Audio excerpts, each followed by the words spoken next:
Hey, Pastor Steve Waldron. I hope you're having a great day or night in Jesus. Thank you so much for being with us.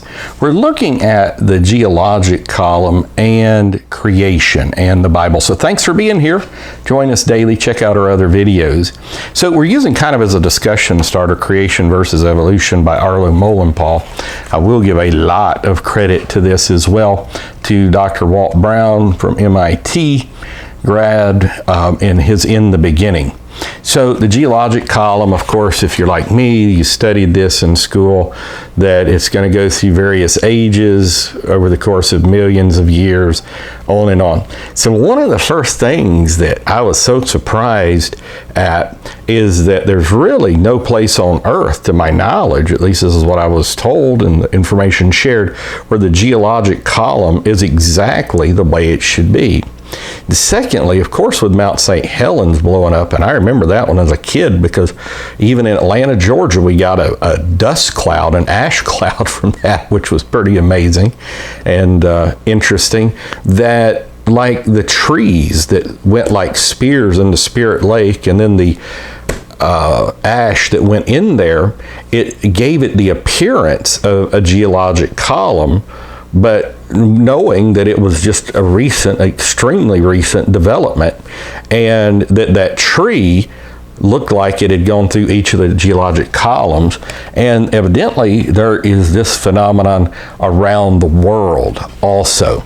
And the geologic column does not have what you would expect to find, like tribolites and various things at the very bottom, with more complex items at the very top either. And so, like in Genesis History, Kurt Wise from Harvard, so many others, they would postulate that the geologic column really was that which was laid down in the Great Flood. So let's look at a little bit about what Dr. Molenpaugh, a chemist in his own right, has to say about this. Okay, so this I guess I'll start at the top. I was trying to avoid reading some of this. Evolutionists believe that there was once an age of fishes, later an age of reptiles, and ultimately an age of mammals and man. Each age is supposed to have its own layer of rock, with the older layers supposedly at the bottom and the younger layers at the top.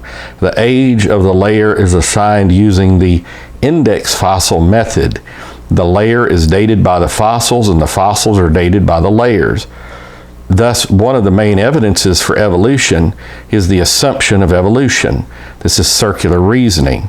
The geologic column is really just an idea rather than a column of rock.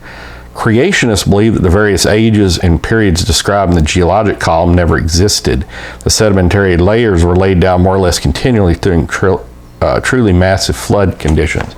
Also, the great work that people have been doing, creationists out at the Grand Canyon, show this as well. So now it's got a thing here about the coelacanth. How dependable are index fossils in dating rocks?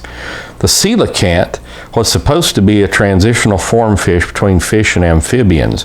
It was thought to have limb-like characteristics on its fins and to have lived during the Paleozoic and Mesozoic eras. Supposedly it became extinct after the Cretaceous period some 70 million years ago. Fossils of coelacanths were used as index fossils to date the strata in which they were found. Evolutionists must have been embarrassed when fishermen started catching these fish in the in the 1930s.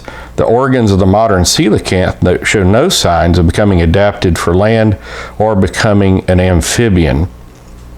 And so, doing some more study in the coelacanths, they're evidently quite numerous, actually, and this is not an isolated incident that, they'll say something's extinct and then, oops, it's not extinct as well.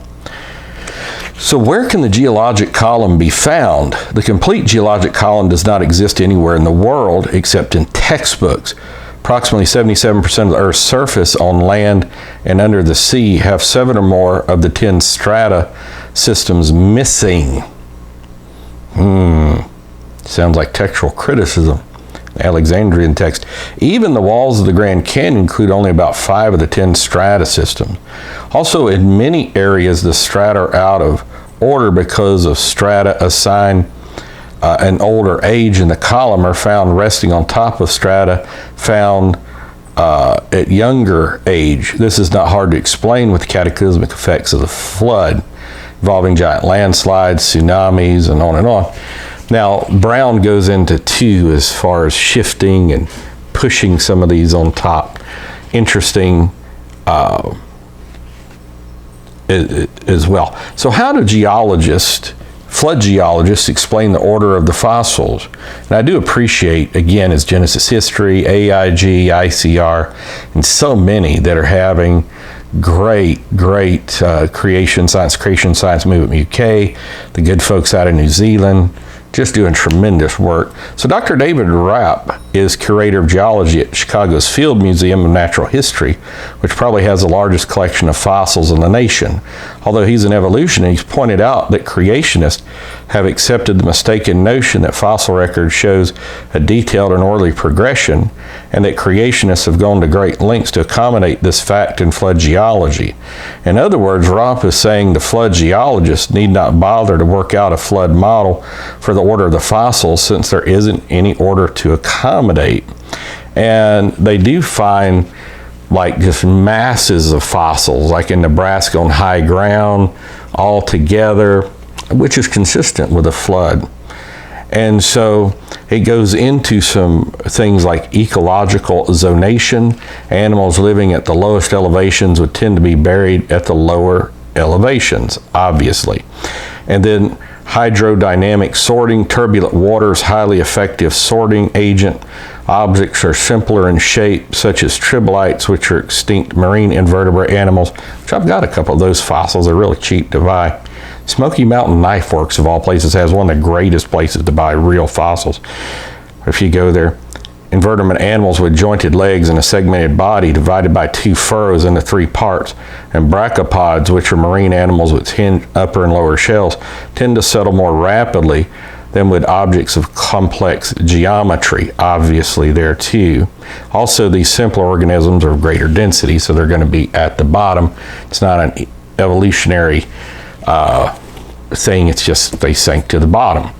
And another fascinating thing about fossils, you can buy these or could off eBay, like there'll be fish, like limestone deposits in Wyoming and stuff, eating other fish. I mean, so this fossilization must have been very rapid if they're fossilized fish eating other fish, or animals giving birth fossilized, besides the mammoths and the saber-toothed tigers in Siberia and all of this. So then physical mobility. Mammals and bird fossils be found in general at higher elevations just because of their mobility. So all that makes perfect sense. So yeah, the geologic column does show the Bible's true and does offer proof of a worldwide flood. So God bless. Thanks for being here. Check out our other videos. Hit the bell notification when you subscribe. Put it on social media. Join us daily. See you later. Bye-bye.